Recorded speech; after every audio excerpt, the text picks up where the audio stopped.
o claro, que mataron, me decía él, me fijaba, pero yo ya no lo vi. Se cogió aquí y con la culata del pepillo, que torcieron un poco un hierro de esto. Ella cogida aquí, no sé. Entonces estaban fusilando, los mataban, los tiraban para la cueva y no quería, no se soltaba y ahí con las culatas y eso, dice que torcieron. Me dijo un primo que le mataba, con la prima mataron el padre y la madre de él.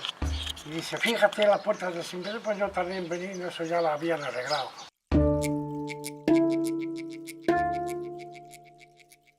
En Olivenza se utiliza una palabra portuguesa, cova, cueva, para referirse a un agujero hecho en el suelo para enterramiento, equivalente a la fosa común, término utilizado en castellano para denominar los lugares donde fueron enterradas las víctimas de la represión franquista en sus localidades.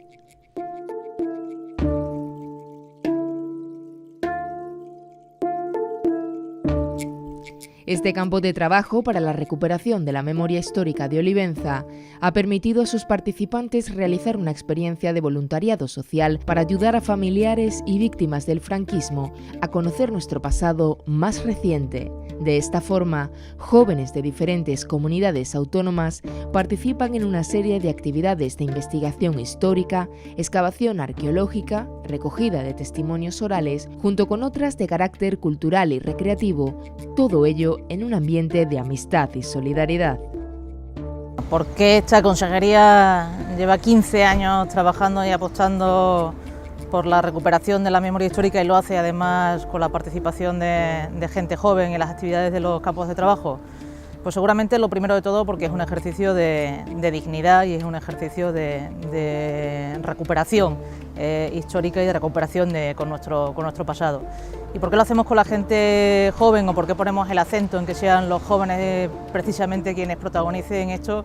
Es porque esa generación pertenece ya a los nietos y nietas que no vivieron el miedo, que no tienen ansias de rencor y que no tienen necesidad en absoluto de perdón, pero sí tienen una responsabilidad con sus abuelos y sus abuelas que tuvieron que agachar demasiadas veces la cabeza y eran justamente los protagonistas o éramos justamente los protagonistas de que podíamos hacer esto sin tener en cuenta esas otras consideraciones del pasado, los que podíamos pasar del blanco y negro, de los grises que tanto miedo dieron al color del siglo en el que vivimos ya.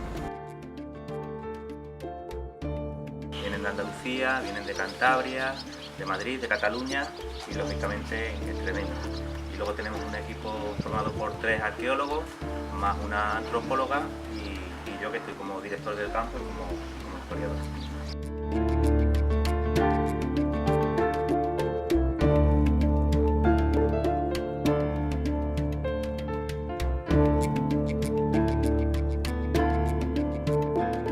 Pues la labor del equipo técnico de arqueología y en concreto de la persona que dirige la intervención principalmente es supervisar el trabajo de las personas voluntarias que vienen a colaborar estos días con nosotros porque la mayoría no tienen experiencia previa en arqueología y lo que pretendemos es que puedan realizar su trabajo de la mejor manera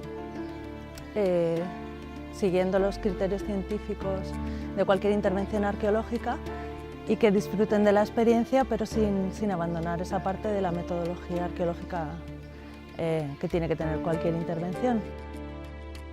El campo de trabajo, como bien sabéis, se llama recuperación de memoria histórica, que consiste en la recuperación en el intento de recuperar algunos restos, pero que todo es complementario con la recogida de testimonios orales de familiares que pudieron tener a alguien que fue represaliado en la localidad, así como la recogida de información, un proceso de investigación en los archivos municipales.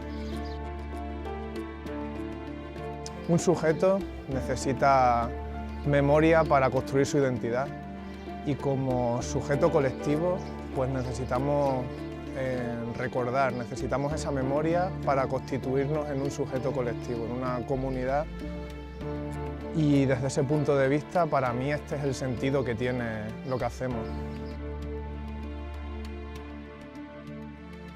Mi función aquí es guiar un poco a los voluntarios y voluntarias a la hora de excavar, porque Evidentemente la mayoría no tiene mucha idea de arqueología, tampoco la anatomía es una cosa que se maneje, entonces bueno, pues mi función es guiarle a la hora de la excavación sobre todo y de la exhumación de los restos. Pues bueno, aquí en el Archivo Histórico de Olivenza hemos venido a contrastar la información accediendo a los registros documentales que afortunadamente tenemos se encuentran en el archivo para contrastar con lo que llevamos desde la excavación arqueológica. Yo estudio Publicidad y Relaciones Públicas, pero me interesa el tema, por un lado, a nivel ideológico y personal, al haber tenido familia en Extremadura que fue represaliada, y por otro lado, a nivel social también me interesa en el sentido de recuperar un cachito de la historia y sacarlo a la superficie.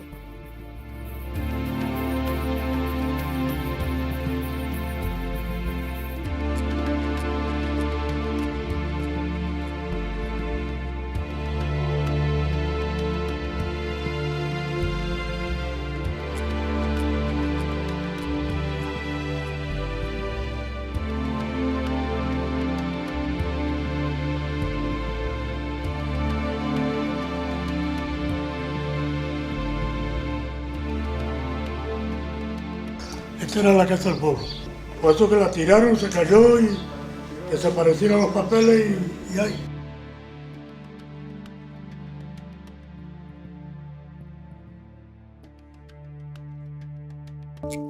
En su contexto histórico, iniciado el levantamiento militar del 17 y 18 de julio de 1936 contra la Segunda República, la ciudad de Badajoz fue ocupada por los rebeldes el día 14 de agosto de 1936, desatándose una brutal represión contra aquellas personas que se habían mantenido fieles a la legalidad republicana. El día 17 de agosto sería ocupada Olivenza, llevándose a cabo el mismo proceso represivo que se extendió tanto a concejales, militantes de organizaciones políticas y sindicales, fuerzas de orden público que se habían mantenido fieles a la República, así como familiares y allegados a estos. Aunque no hubo víctimas de la represión republicana en Olivenza, al finalizar la guerra los combatientes en el ejército franquista recibieron reconocimientos y homenajes, como las cruces donde se recogían sus nombres y la famosa frase «Caídos por Dios y por la patria». En cambio, las víctimas republicanas quedaron abandonadas en fosas comunes y anónimas, una de ellas en el cementerio, pero también en los campos y las aldeas de Olivenza. No sería hasta la muerte del dictador en 1980 cuando se colocó un pequeño monolito de recuerdo en lugar donde se pensaba que se encontraba la fosa común, cova o cueva, como dicen aún muchas personas mayores de Olivenza con su acento portugués. Esta es parte de esa historia. Un grupo de jóvenes voluntarios acudió en el verano de 2017 a Olivenza para ayudar en estas tareas de recuperación de la memoria histórica. Como tenía 8 hijos, y donde no llegaba mi padre, llegaban mis hermanos para ayudar a mi padre a cargar el ganado, a echarle de comer, con un pie, con unas zapatillas de cada color. Si hacía mucho frío, mi madre se tapaba con el mantón y salía en vez de mis hermanos, mi madre, hasta que levantaba la helada, como llovía tanto y hacía tanto frío. Mientras que pasaba el frío, pues salía ella con mi padre a guardar el ganado de los ricos de aquí, de los alrededores y de Olivenza. Todo así nos criamos. Así. Pero mucha hambre tampoco pasamos. De pan, como todo el mundo. Pero luego, como era ganadero el pobre, pues siempre morían bichos. Había aquí en el pueblo todo, mucha miseria, mucha hambre. Aquí, cuando estalló la guerra, el padre de una nuera mía, pues fueron a pedir de otro y a ver si le daban trabajo. Los encontró la Guardia Civil, los mandó a apartar 2 parizos de una encina y ahí con los fusiles allí apuntar, ahí a pegarse uno a otro. Hasta que se cansaron de pegarse uno al otro, por poco no se mata. Porque ellos vivieron muy bien, vivieron bien en casa de sus padres. Y nosotros éramos los nietos, que éramos cuantos éramos muchos.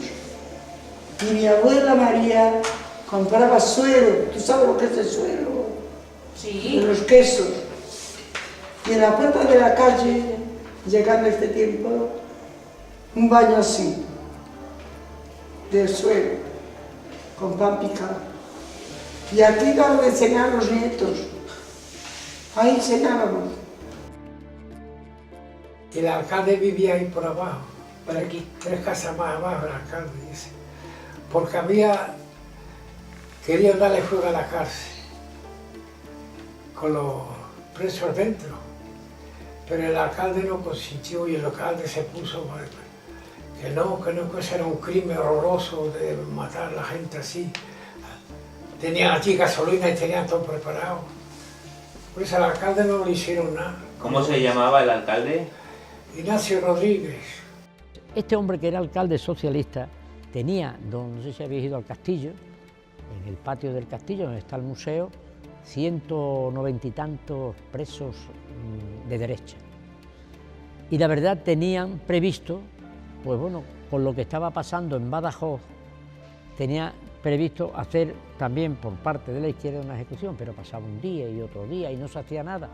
Hasta que, viendo la toma de Badajoz, uno que había sido concejal vivillo, que le llamaban, de derecha, que al fin y al cabo los pueblos, pues aunque sea de uno u otro, tiene cierta amistad, cogió al alcalde de aquí, a Ignacio Frade, y le dijo: Ignacio, móntate en el coche conmigo, que te voy a enseñar lo que está pasando en Badajoz. Él mismo asustado, era de Olivenza, aunque vivía en Badajoz. Lo llegó y vio ejecuciones, el alcalde me lo contó a mí, el hijo, dice, cuando mi padre me decía que el alcalde de Badajoz había sido fusilado en la puerta del López de Ayala, y ahí llevaba 4 días, muerto allí. Se lo enseñaron, lo vio, y este se vino para el pueblo y dice, te lo he enseñado para que vea lo que pueden hacer estos. Era la Legión, la que estaba ahí, y él cogió, concentró el pueblo en la plaza donde está el castillo, que ahí había un edificio muy grande, que era la Casa de Falange, que luego se tiró también, y le dijo a la gente que había estado en Badajoz, que había visto lo que había allí, y que él, un hombre de izquierda, lo que aconsejaba es que se tiraran las armas que tenían eran una escopeta de caza, una de balines, nada, no tenían nada, y que nos fuéramos huyendo a Portugal. Esa fue la propuesta que él hizo como alcalde. Y mandaban los soldados, y ellos le daban a fulano, a mengano, al otro y al otro.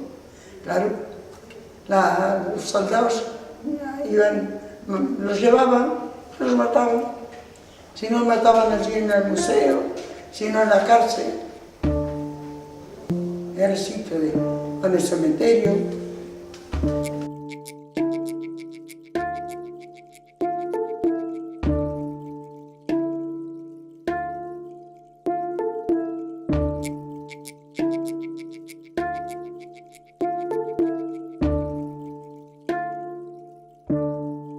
Después de fusilar se iban a comer y a beber.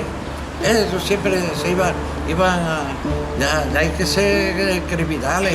Aunque fuera en el propio cementerio también lo hacían.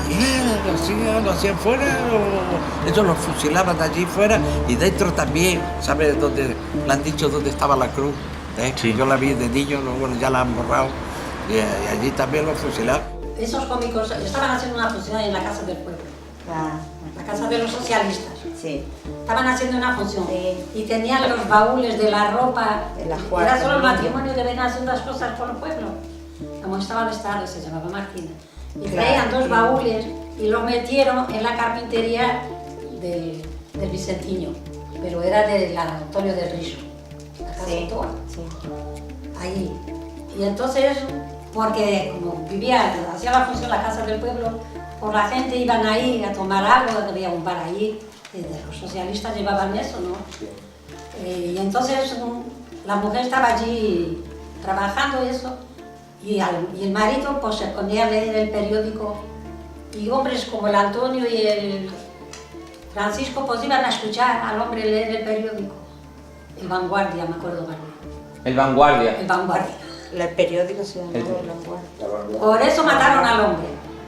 Lo llevaron a matar y la mujer dijo, si mataban a su marido, que ya que no conocía a nadie, que la mataran a ella también. Y la mataron. los tapaban por casa que son las moscas y los mataban. Yo vi las cosas abiertas y vi las cosas abiertas, pero estaba arropado por encima con tierra. Yo no te digo, esta es la iglesia, no, cuando entras la iglesia está aquí enfrente. Y al derecho de la iglesia, a la pared que está enfrente, pues estaba aquí a ciertas alturas, de aquí a aquí, así como a la punta de la iglesia estaba la fosa aquí, desviada de la pared que iba para abajo antiguamente, cuya el nicho ahí, como ya está desnivelado aquello. A la izquierda de la iglesia. Si están buscando en otro lado, no creo que sea en otro lado. Porque la fosa común estaba totalmente así. Como está la cimentación esa, así estaba la fosa común. Así, y luego la iban ampliando para abajo. ¿Y qué se veía como enterramiento seguido, como si fuera una lata de sardinas sin colocar? Exactamente, corrido. Así estaba. Pero sin cajas, ¿verdad? Sin caja. Sin caja. Sin caja. El enterrador vivía ahí, y había una casa pequeña, y precisamente eran parientes de mi madre. Y nosotros veníamos al cementerio y corríamos por esto, todo. Y esto lo llevaba a la iglesia, pero esto estaba totalmente abandonado. Porque si no lo coge el ayuntamiento, esto con el tiempo se abría esa pared. Tuvimos que quitar los restos de mi abuelo, de mi abuela, porque esa pared la tuvieron que tirar, que se estaba cayendo todo. Los nichos esos tuvieron que hacerlo de nuevo. Esto era un abandono total. ¿Cómo estaba el cementerio? Abandonado totalmente. Este hombre que se portó bien en todo este movimiento tenía abandonado porque no era el cementerio no municipal. Y yo hice una negociación, hablé, no voy a contar aquí la referencia que tuve que hacer para conseguir que... Es de la iglesia. Y el cura no quería soltarlo, entre otras cosas, por la cuestión económica. Yo cuando estalló la guerra tenía 5 años. Mi padre se marchó a su oído y tuvieron 3 años de guerra, ¿no? Mientras que toda la guerra estuvieron matando, tío, a terminar la guerra volvió a matar más tíos el bandido, de los que estaban en la zona roja. Ya ves si sé, de ahí de Mérida y ese tono. Mira, ya ves si sé. Estos que yo apunté aquí son tíos que yo sé de aquí de Olivenza, que yo ya era la que tenía, ¿no? Que la han matado los familiares. Pues con mi padre yo lo que le puedo decir que tenía poca edad, pero que lo mataron. Ahora no sé el día ni cuándo salió. Sí. Ahora lo que le puedo decir que mi abuelo le fue a llevar una chaqueta, no, la tenía él allí. Y entonces mi abuelo lo fue a ver por la mañana. Y le dijeron, llévese usted bigote, llévese usted la chaqueta de su yerno. Que el total allá para las 12 o eso, ya se marchó a casa. No se marchó a casa, se marchó a matarlos. Sí. Este es mi padre que se fue. Sí. Pues llevó, Sí, pero su padre se llevó, nos decía antes, se llevó a mi hermano. a este, se fueron los dos porque era el mayor. Porque era el mayor y temía que Un año pudiera... antes había muerto un hermano mío, de corazón, el año antes. Sí.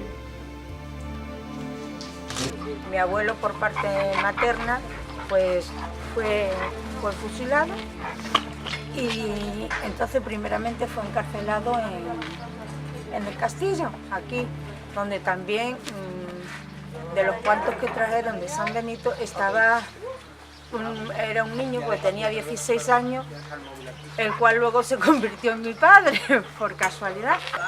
Y mi abuelo le entregó la petaca y el reloj a mi padre, que luego fue mi padre, porque dice, como a ti no te van a matar, ya le habían dado indulto, dice, a ti no te van a matar y a mí sí, se lo entregas a mi mujer y miras por mis hijos, que dejó 6.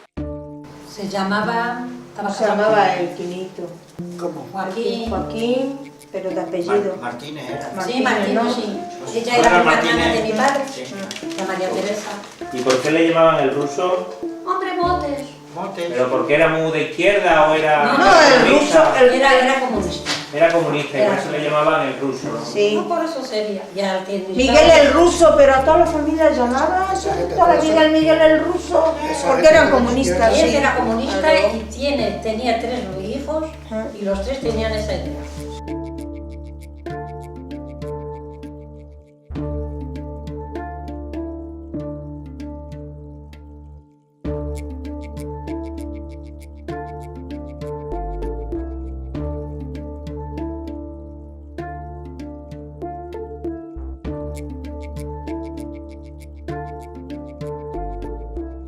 dormía 3 enterrados en una pared. Hay una finca que le llaman el Pombal. El Pombal, ¿no? Ahí en San Benito. Le dije yo, no son de aquí. Le dije yo al hijo, al nieto, digo, venga que te voy a enseñar dónde está tu abuelo. Cuando estaba el gasón, que habló eso todo, ¿no? Menea que no tengas que yo me voy contigo. ¿Qué va? Allí están todavía. A mí me han contado que viven batiendo la gente como si fueran conejos. Eso es lo que me han dicho. Y entonces esos pobres estaban allí para una sierra, enfrente hay una sierra.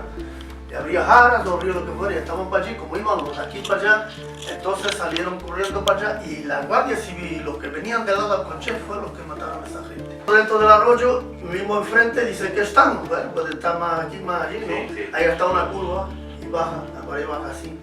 Y dice que a la caída de la curva, poco más o menos, me decía Julio que era donde estaban. Una cosa así grande. Sí, casi pegada a la carretera.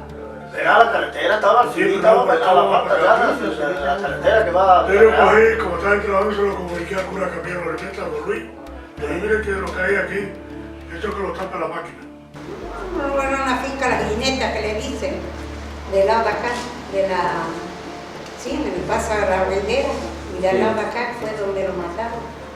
¿Y que era algún dueño que tenía muchas tierras o de quién? Tenía aquí una finca, pero el dueño no cayó en eso, cayeron los que lo llevaban, que eran allí de la aldea.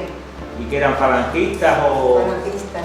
Falangistas de la aldea de San Jorge. De San Jorge, ¿no? Iba yo y mi tía, íbamos parábamos allí nosotros para allá del cementerio, que había la familia aquella, 2 mujeres, una hija que ya era más vieja que yo, un buen cacho, y se levantaron, cuando era el tiroteo, se oía de noche, se levantaron unas pocas de noche a ver quién moría. Encontraron 2 hermanos, do Serranito, Sabanita. No, Sabanita, un tío de ese que mora ahí en la rúa, abrazados uno al otro, se conoce que no los mataron bien abrazados uno al otro y allí murieron en el medio de la carretera. Y allá antes de llegar al cementerio hay un camino como de aquí a allá, unos 40 metros de piedra portada del cementerio. Había un camino que salía de la carretera y yo paré el burro a entrar en el camino, había un olivo mismo en la punta del camino. Y coño, allí el camión cargado de muertos. Los que mataron los quedaron ahí, eso los mataron y los iban enterrando, a la tierra la enterraron, le echaban las tierras por encima y ahí quedaron. Más o menos en esta zona así de por aquí. De esa zona de ahí para abajo que estaba eso.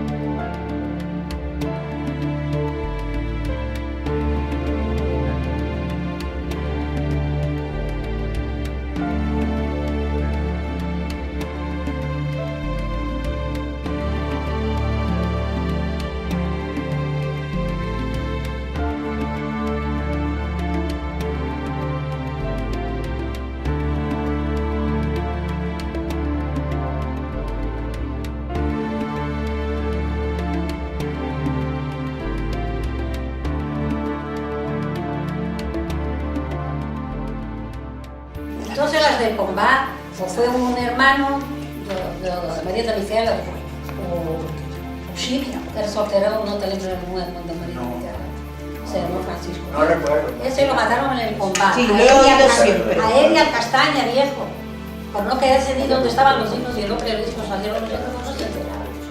Y a la mujer la mataron igual así de María Teresa. No sabe por qué, porque no descubrieron que estaban los hijos del Castaña. El Castaña no nos llevó para Barcelona, que era novio de la Carmen de Tomás. Pero el vuelo aquí se quedó por aquí y se casó, no sé con quién. Sí. Y ella, la pobre, los hijos salieron huyendo, ella no sabía qué rumbo había. De que no hay nombres que no han fusilado. Y entonces la mujer tenía una cortina en la puerta, una media cortinita, y era colorada, pero la mujer, claro, porque la mujer le hicieron descolgar la cortina. Y eso lo vi yo. Estábamos ahí, como éramos muchachas. Es que nos llamaban para que fuéramos detrás de esa gente, cantando el caracol. Mi madre estaba en casa y fueron a buscarla 2 de aquí de San Benito, que ya estamos Sí. 2 de aquí de San Benito, y entonces uno le dijo para el otro, ustedes no entendéis el portugués. Sí, entenderlo sí lo entendemos. Sí. Le dijo uno para el otro. onde vai salvar essa mulher? Não veja a barriga que tem? Diz, si estuviera de menos meses, es otra cosa, dice, pero no ves la barriga que tiene. Y entonces le dijeron, el otro criminal le dijo que no tenía nada que ver. Claro, que qué más da matar uno que matar dos. O si trajera dos, matar dos que matar tres, porque antiguamente no se sabía lo que venía. Y entonces la cogieron y la llevaron y se arrimó allí a la pared, esperando el camión, y mi padre también estaba allí. En aquella fecha mi padre conocía a un guardia civil de a uno que conocía, no sé de dónde, del campo cuando estaba, no sé de dónde. Y miró para mi padre y le hizo así, como quien dice, ¿y tú qué haces aquí? Y entonces mi padre pues no movió ni la vista, mi padre no le dijo nada. Y el guardia civil le hizo así. Y mi padre cogió la carretera adelante, que vivían ahí en esa calle, ya me entrevistaron a mi hermano mayor, cogió la carretera adelante y se vino, llorando, porque mi madre quedaba allí. Y mi padre lloraba por mi madre y por el hijo que esperaba mi madre. ¿Cómo se llamaba? Era prima hermana de mi padre, la madre de mi padre, la madre de ella era hermana. ¿Y se acuerda usted de su nombre o de su mote o algo? El mote era Pasariña. Pasariña. Y el hermano Pasariña. Y la familia. A esa la mataron, oí decir yo, porque pintaba muy bien, muy cuadros y todo. Y pintó la bandera con la jo y un muchachito descalzo, que yo me acuerdo de entrar con mi madre a ver la bandera esa. La bandera socialista, la bordó y por eso la mataron. Y el hermano porque era socialista o comunista, lo que fuera. Y los hijos también lo quisieron matar, pero tuvieron escondido un par de meses buenos. Eran dos muchachas jóvenes, la Encarnación y la Asunción. ¿Y cómo se llamaba Encarnación? Se llamaba Encarnación Méndez, era su apellido. Encarnación Méndez Montero. Claro. Con 21 años. Con 21 años. Y de aquí de San Benito. Sí. Aquí de San Benito. Y la otra, Asunción, esta sabía yo, digo, esta me suena a la mujer. ¿Y esa que tú dices de tu tío? ¿Asunción cómo es la segunda de apellido? Asunción Díaz Carrón. Díaz Carrón. ¿Y estas mujeres qué vinieron? ¿Se las llevaron o qué pasó con ellas? Se las llevaron. ¿Y dónde se las llevaron? ¿No lo saben? Entonces se las llevaron a enterrar a Olivenza. Mi madre era católica y quería que de la comida llegara para toda la gente, igual que soy yo. Yo me gustó que el bien llegue para todo. ¿No es así? Sí. Me gustan las cosas bien. Y por eso la pelaron también, que por hacer el bien al final... Claro, por eso la pelaron. Porque le dejaba, hoy me da una pena de ellos que no tengan nada para comer esos hombres. Hasta le dejaba para una botella de agua y iba con uno de mis hermanos a vender. Y le dejaba pan y lo que le podía comprar le dejaba. Y la mujer llorando, bueno, cogieron a ella, la cogieron y al marido lo mataron aquí en la quinta, no sé si ustedes saben dónde está la quinta, aquí de cuando sale del pueblo para San Jorge. Ahí mataron a los padres también. Aquella mujer pobrecita, aquella me dio mucha pena. Y yo era una niña, pero me acuerdo de todo. Aquella mujer, qué pena. Matar de tres hijos más guapos, que eran mozos todos. Se llevaron a los tres hijos. A los tres los mataron. Y luego se ponía la mano y brillaba de noche.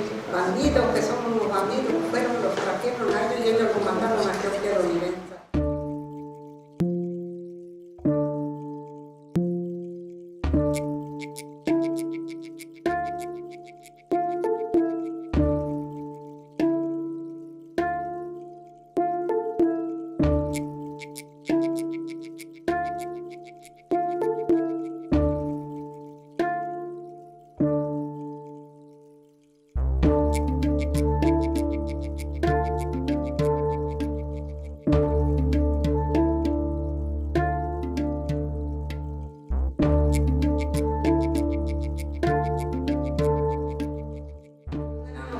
De San Jorge, nos fueron a mi casa y llevaron todo lo que quisieron llevarse.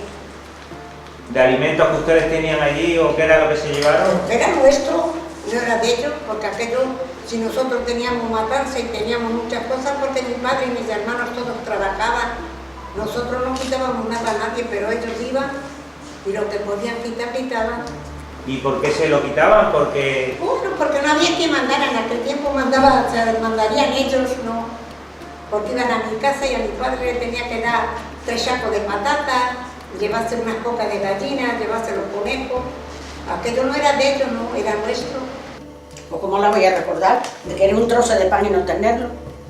Y mi madre llorar, y nosotras llorar que queríamos pan. Y mi madre llorar y decir, pero ay hija, si no lo tengo, ¿cómo lo voy a dar si yo no tengo pan? Y mi padre trabaja para ir, luego después para el campo, y darle la comida en el cortijo. Y mi padre comía la miga del pan, y entre la corteza del pan nos ponía el cuerito del tocino y la morcilla. Y cuando venía por las noches, 2 veces a la semana, nos lo traía para que lo comiéramos nosotros. A mi padre, en el tiempo de la guerra, que fue por causa de la guerra que se murió. Entonces mi madre, pues ya se tuvo que echar. Pero a tu padre lo mataron, Antonio. No, mi padre no lo mataron y lo mataron. ¿Y lo mataron? Y lo mataron, ¿sabes? La represalia que hubo después fue casi peor. Pues no lo sé, pero ya a mí me lo contaron, mi familia, mis tíos, me lo contaron, ¿sabes? Yo no te lo puedo decir porque yo era chiquinino. Pero la paliza se la dieron en la guerra, Claro, en la guerra. Con el tiempo, la guerra se A mí me lo contaron mis tíos, que entonces de ahí vino la muerte de mi padre. Sí, sí, lo vi. Eso todo vino de la guerra. Mi madre con mucha fatiga, pero tenía que darnos de comer y entonces mi madre se fue a Cáceres, por lo visto, a un tribunal de menores. Le aconsejaron que vaya allá al tribunal de menores para que se hiciera cargo de los niños y no le daban los bienes. Y cuando llega aquí ya no tenía la panadería abierta. Era una casa que le daban de comer a los pobres que sus padres no le podían dar nada de comer. Y allí hacían comida para aquellos pobres. Y luego había veces que sobraba y iban otros pobres a comer las sobras y eso era eso que tenía, el eso social. ¿Y eso quién lo llevaba? ¿Quién eran los que estaban allí? ¿Quién lo dirigía? Eso, no sé, yo creo mujeres, yo creo que eran las mujeres las que servían aquello. Esto lo he encontrado después. Aparece en el boletín oficial de la provincia, pues en el año 39, concretamente el día 22 de abril del 39, pues un edicto en el que se le cita para que se persone en el plazo de 8 días por actividades contrarias al triunfo del movimiento, al triunfo del movimiento. Ellos sabían de más que había muerto y sin embargo seguían. Esto pasó en el año 39 y en el año 44. En el año 44 hay otro edicto también en el que se cita. Iba a una excursión, había una tienda de excursiones, iba y venía cargado de café y luego venía café. Hace calor. Y yo andaba todo el día en la calle, no tenía dinero, buscando la gente a los choferes. Iba de gallote, pero estaba todo el día en la calle. ¿Cómo era eso? ¿Buscando gente de qué? Para ir a las excursiones. Para ir a Portugal usted se encargaba de organizar... Llevaba un papelito que uno sabía escribir, le ponían el nombre, el día que tenía que poner dinero, cuando me lo entregaban.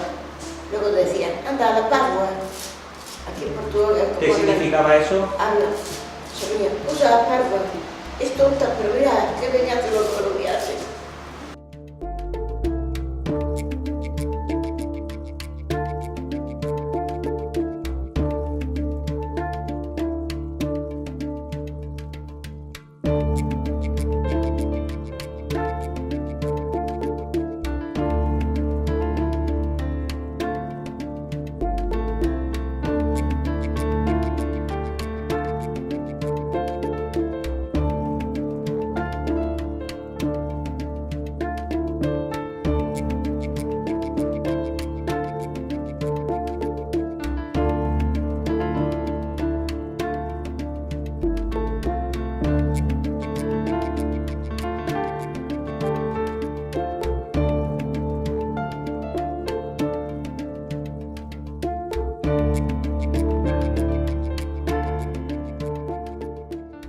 simplemente porque admiro muchísimo la labor que estáis haciendo. Para mí es muy importante, yo no tengo ningún familiar, pero para mí es exactamente igual que si estuviera aquí mi padre o mi tío o un hermano. Para mí esto ha sido pues, muy importante. Yo lo llevo siguiendo desde que se está haciendo en toda España y es una cosa que he admirado muchísimo. Son de aquí, de nuestro país, y tenemos que luchar por eso, para que salgan a flote todas las cosas que hay y que salgan todos los familiares que quieren. No. Es que yo creo que para un familiar es muy satisfactorio encontrar a un familiar querido, ¿no? Pero esa familia nunca llegó a encontrar a su familiar. Y lo que siempre vi en aquella casa, tanta tristeza en aquella madre, que no sabía dónde llevar una flor para su hijo. Ella siempre tenía una vela encendida y un nardo o una rosa a la foto de su hijo, porque nunca pudo saber dónde estaba enterrado.